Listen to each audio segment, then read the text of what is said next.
All right, so you want to buy used EV, huh? Well, first things first. I don't know, you'd be amazed how many times I might have to say this, but make sure it has a place to charge, whether it be at home, at work, just somewhere that's convenient for you. Because, I don't know, you got to treat EVs kind of like a smartphone, where, you technically could go charge it elsewhere, friend's house, whatever not, but over time, that just gets annoying. So, instead, yeah, just make sure you have a convenient and easy access point to charge your new EV, hopefully. So, all right, let's get to the next point. Probably the biggest point of the EV itself would be the battery. So, let's hop in. All right, so now onto the battery. So we want to make sure the battery's health overall is pretty good, whether you're buying from a dealership or private party. We just need to make sure the overall condition of the battery. So, best way to do that overall is a battery health test. And typically every EV has that. So it's typically called state of charge or SOC. And so for an example in my Model 3 here, show you real quick. So if we go into the settings and we come over to, let's see, service. Where are we at? So many things here. Battery health down at the bottom. So your battery is healthy. So last tested when I got it was 428. Let's see. Before you begin, it gives you all the spiel, what you need to do for the test, because it does, at least for the Tesla, when you're doing the battery health test, I don't know, plan for about 24 hours to do so. But when I last did it on 428, it was about 79%. And for Tesla, at least, they consider under warranty and everything like that for a replacement, it has to be below 70% in order to get replaced. So, granted, this being a 2022 long-range dual motor, all-wheel drive, it has seen some pretty serious degradation in my opinion. But 79% is okay for me because even at 100% charge, it still gets 290. It came out of the factory, obviously, with around 350, 358, somewhere around there. But 290 for me, even for a road trip, is still okay, and especially for the price I paid. Also, this came from Hertz, so you got to know where exactly your used EV is coming from. Might be, a rental like that. And so in that case, a lot of people might not know exactly how to charge the battery.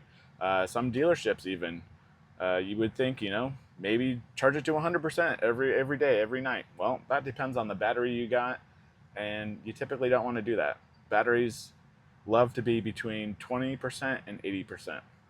So that's why we gotta pay attention, especially when buying used, paying attention to the battery health overall. So if you're somehow unable to get the state of charge, the SOC, from the dealership or a private party, next thing you can do actually is come up to wherever in your vehicle it says 60%.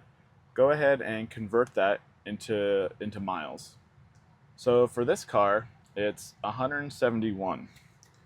So thank thank God for the internet. There's a formula out there to basically get a rough estimate of what your battery health is based off of that. So what you'll do is you'll take the miles that it's showing. So my example is 171. And then we're going to divide that by the percentage of battery that it was showing previously. So in my case, the 60%. So let's go ahead and do that real quick. So 171 divided by 60 is 2.85. So then let's go ahead and multiply that by 100. And so roughly at 100% charge, this car gets 285 miles. So then you take that number and divide it by, for my example here, 358, since that's what it would get brand new in terms of the battery, it would get 358 miles. So then, for my example here, 285 divided by 58,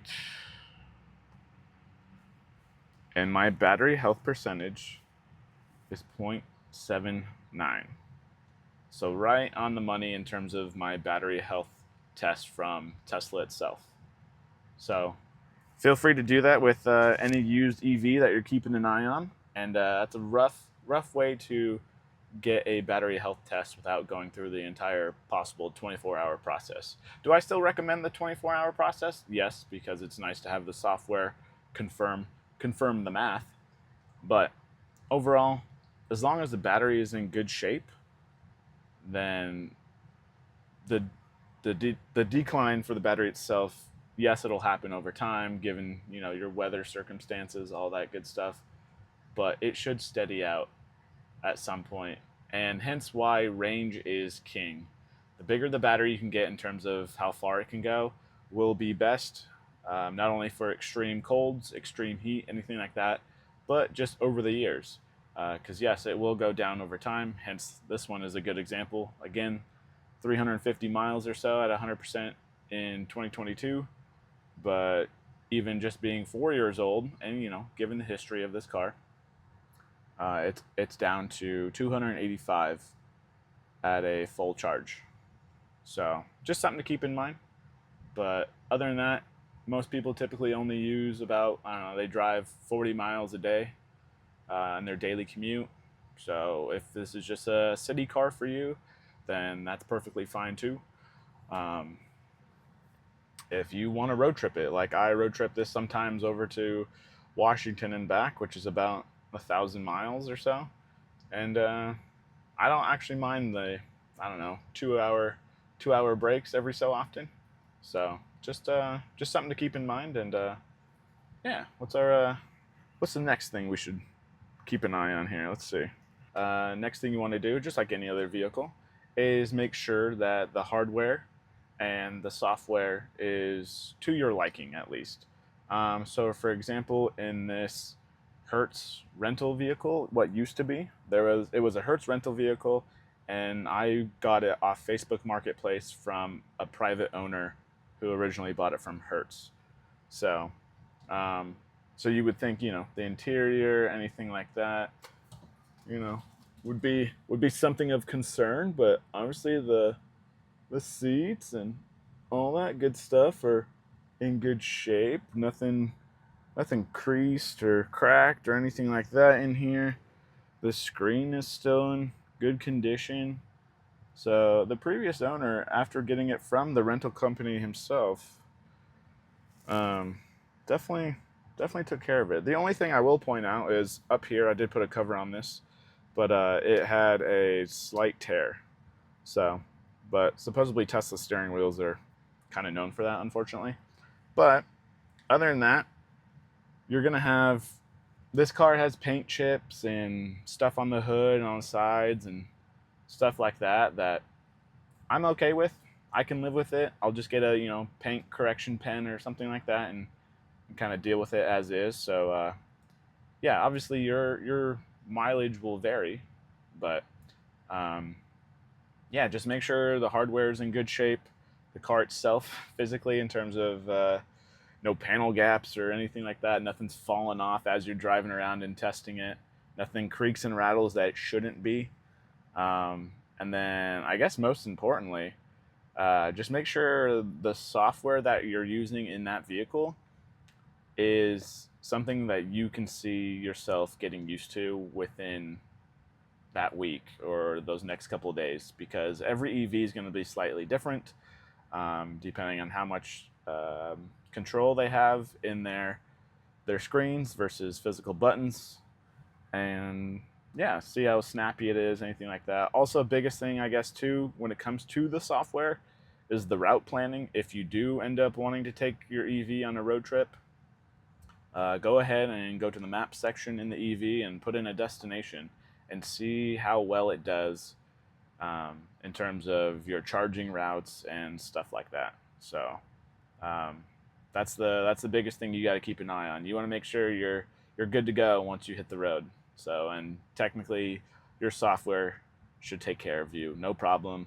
It should give you full confidence knowing you'll get to your next destination with the charge that you set, or at least what you need in order to get charged up for the next go around.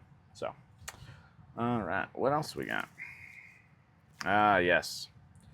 Because EVs nowadays are more like a smartphone than anything else, you got to buy the car for what it is and not what the company promises, especially with over the air updates nowadays. You just got to make sure that once you get in it and test drive it, you like it for what it is right now. Can it get better over time? Absolutely. Depending on the vehicle that you get, whether it be a Rivian, Tesla, Hyundai, anything like that, they typically will roll out over the air updates. But depending on their frequency of doing so, just get comfortable for what it is today. And as long as you enjoy that, then you'll enjoy your new vehicle for years to come. So, also some things to keep in mind that might catch people off guard when they're looking for EVs, just because on your brain you might be thinking, all right, I'm going to be saving money, no more gas, hardly any maintenance, no more oil changes, stuff like that. But trust me, they'll get their money one way or another. So insurance typically goes up. Just as a heads up, it did for me, and when I was looking online, it did for a majority of people. When you register the vehicle, that also goes up. So unless, I don't think I've heard anyone online talking about it somehow being the same in terms of their old gas counterpart vehicle. So keep that in mind as well. But yeah, other than that, hopefully you get your EV. Welcome to the group. It is a fun one, and yeah, hope to see you on the road out there. All right, take it easy.